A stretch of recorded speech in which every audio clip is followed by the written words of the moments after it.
আসসালামু আলাইকুম। আজকে হচ্ছে আমাদের দ্বিতীয় দিন।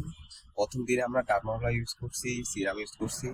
এই যে আজকে হচ্ছে আমাদের সিরাম ইউজ করে দ্বিতীয় দিন। আজকে আমরা কোনো ডার্মাওয়ালা ইউজ করবো না, কারণ ডার্মাওয়ালা আমাদের মনে রাখতে হবে 2 দিন বা 3 দিন পর পর ইউজ করতে হবে। কারণ না হলে আমাদের কি হবে যে আমাদের মাথার যে ত্বকটা আছে সেটা অনেক ক্ষত হয়ে যাবে, এখান থেকে ইনফেকশন হওয়ার একটা সুযোগ থাকে। তাই আমরা কি করবো, জাস্ট আমি কি করছি, শুরুতে মাথাটা একটু সুন্দর করে ধুয়ে নিয়ে মুছে ফেলছি, যাতে আমার যেগুলো ময়লা আছে সেগুলো না থাকে। এখন কাজ হচ্ছে কি, আমার সিরাম ইউজ করা। সিরাম কিভাবে করবো, এভাবে মাথায় চারিদিকে একটু করে দিয়ে সুন্দর করে মাসাজ করতে হবে। এই যে, এইভাবে সুন্দর করে মাসাজ করতে হবে, যাতে কি হয়, যাতে আমাদের যে মানে মাথাটার যে সিরামটার যে কার্যকারিতা সেটা বৃদ্ধি পায়। আমাদের এগুলো যেগুলো আমরা হেয়ার লস চাচ্ছি, আমাদের এগুলো দিয়ে হালকা করে এভাবে মাসাজ করতে থাকতে হবে।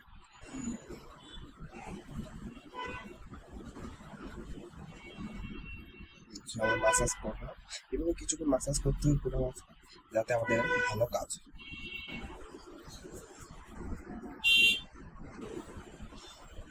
মাসাজ মোটামুটি আমাদের শেষের দিকে, আপনারা চাইলে আরো কিছুক্ষণ করতে পারেন আপনাদের উপর, যেহেতু আমার চুল ছোট, আমার তাড়াতাড়ি সিরামটা মাথায় চলে যাচ্ছে ত্বকে, এই জন্য আমি অল্প মাসাজ করলে হয়ে যাবে।